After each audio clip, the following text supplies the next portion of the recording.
Imagine this. America slaps tariffs not just on rivals, but on Australia, one of our closest allies, a country we actually have a trade surplus with. Let that sink in. We're punishing a friend who buys more from us than we buy from them. And the question Senator Mark Warner asked is the one everyone's thinking. How does this possibly make sense? A tariff increase. Yeah, I believe that when all these global tariffs go into effect, I think most of them as of midnight tonight, tariff rate will be approximately 23%, highest since 1909. I believe that'll translate into the largest tax increase since 1968. We've seen the numbers of about $4,000 per family cost. Since Inauguration Day, more than $11 trillion has vanished from the market. And I will acknowledge that we got a little blip today, but I just talked to one of the senior folks in Wall Street, and he described today's market as a good day in hospice.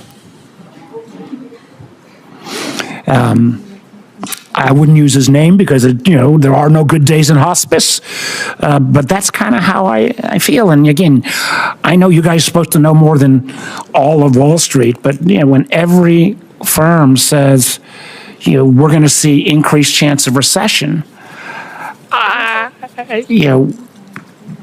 I've met you, Ambassador Greer, I think you're a smart guy, but I don't think just because this is the way Donald Trump wants the world to be for the last 40 years that he can simply will it into happening.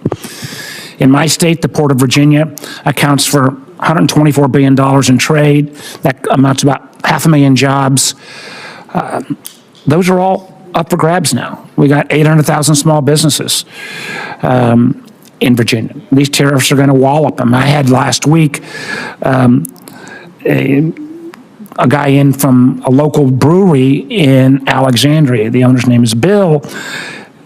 He's got a triple whammy. He gets his Pilsner from Canada. He gets his bottle caps from Mexico. He gets his kegs from Germany. So already, even in advance of these all kicking in at midnight tonight, he's laid off 10% of his staff. Even if the president flips on all this, he's not bringing folks back. I mean, candidly, I had another guy in from who makes bourbon and sells a lot to Canada. He thinks it'll be a cold day in hell before the Canadians start buying American bourbon again, simply because our trust relationship has been broken. So I guess the first question I want to give, I'm trying to figure out what would be a question that maybe folks haven't asked. Let me ask you on this one. Australia is one of our strongest allies. We have the AUKUS relationship, which is key to their national security. It's key to our industrial base, so we can continue to build subs. Terribly important. Interesting thing with Australia is we have a free trade agreement with Australia. We don't have tariffs. We even have one of the few industrial countries, we have a trade surplus with Australia. So Ambassador Greer, can you explain to me how it helps America's national security or our trading balance when we have, and I loved your fancy Greek formula, which was basically bad math on steroids formula, how with the trade surplus, with this strong relationship, Australia got hit with a 10% tariff as well? Senator, Australia has the lowest rate available under the new program. They ban imports of American beef and pork. Ambassador, excuse me. There is a trade. We already have a free trade agreement. We have a trade surplus. So getting the least bad, why did they get whacked in the first place? We're addressing the $1.2 trillion deficit, the largest in human history that President Biden left us with. We should be running up the score in Australia. Ambassador Greer, answer the question on Australia. They ban our beef and pork. We have a trade surplus with Australia. We have a free trade agreement. Why? They are a incredibly important national security partner.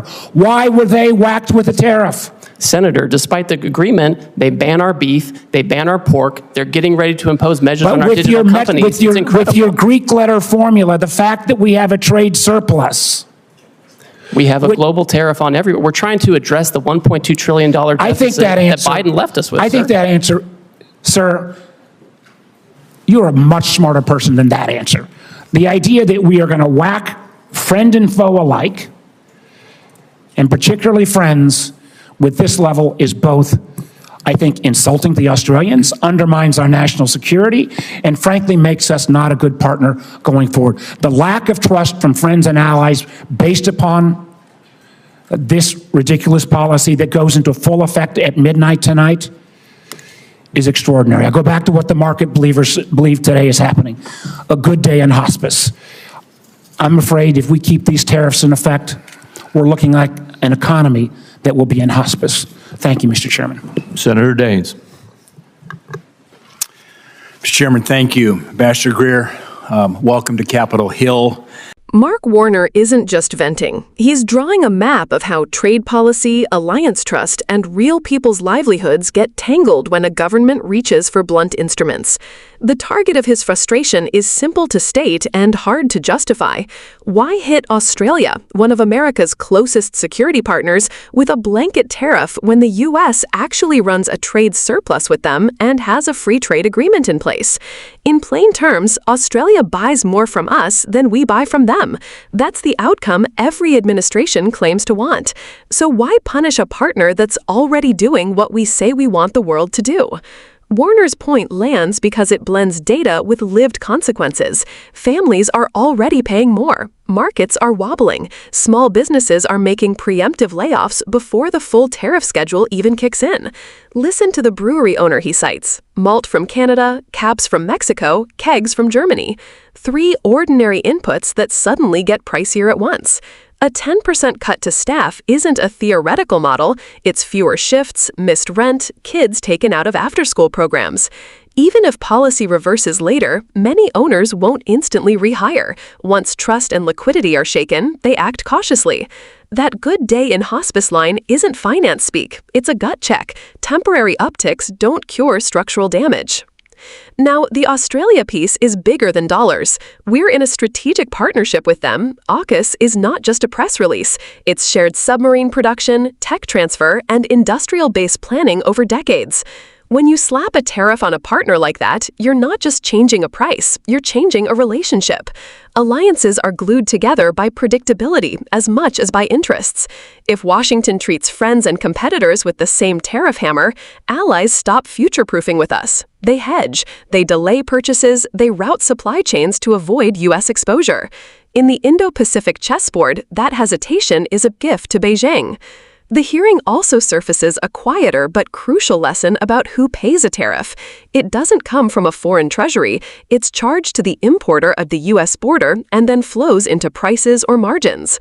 For commodity inputs, steel, aluminum, glass, grains, costs typically pass through.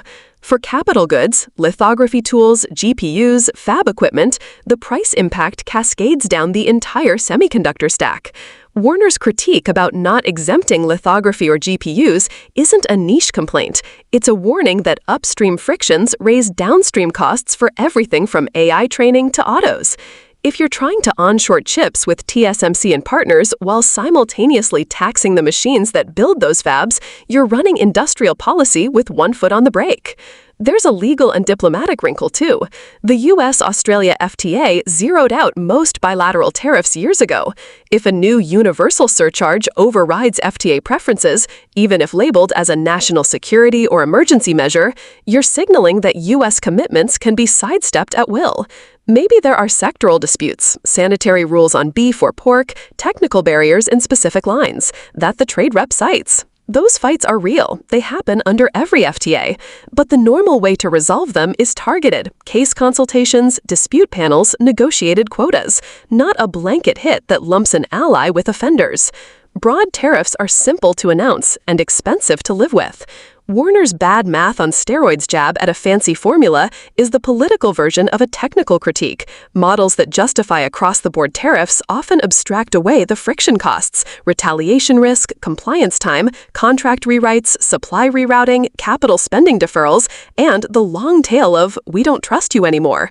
Those don't show up clearly in a spreadsheet, but they show up in real procurement decisions and hiring plans. Underneath all of this is a leadership choice.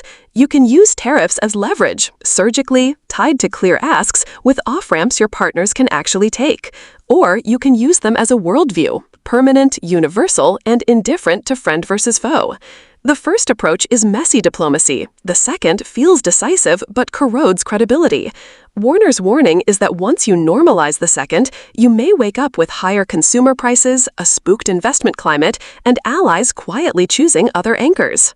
If you learned something here about how a trade surplus doesn't shield an ally, how tariffs really flow through the economy, or why AUKUS and supply chains make Australia a terrible target, don't just move on. Share this so more people connect the dots between hearing room fireworks and the prices at their local store. Drop your take in the comments. Should allies ever be swept into universal tariffs, or should exemptions be the rule when security cooperation is at stake? And if you want more explanations that cut through the noise and make these moments make sense, subscribe and turn on notifications. The stakes aren't abstract. They're on your receipt and in our alliances.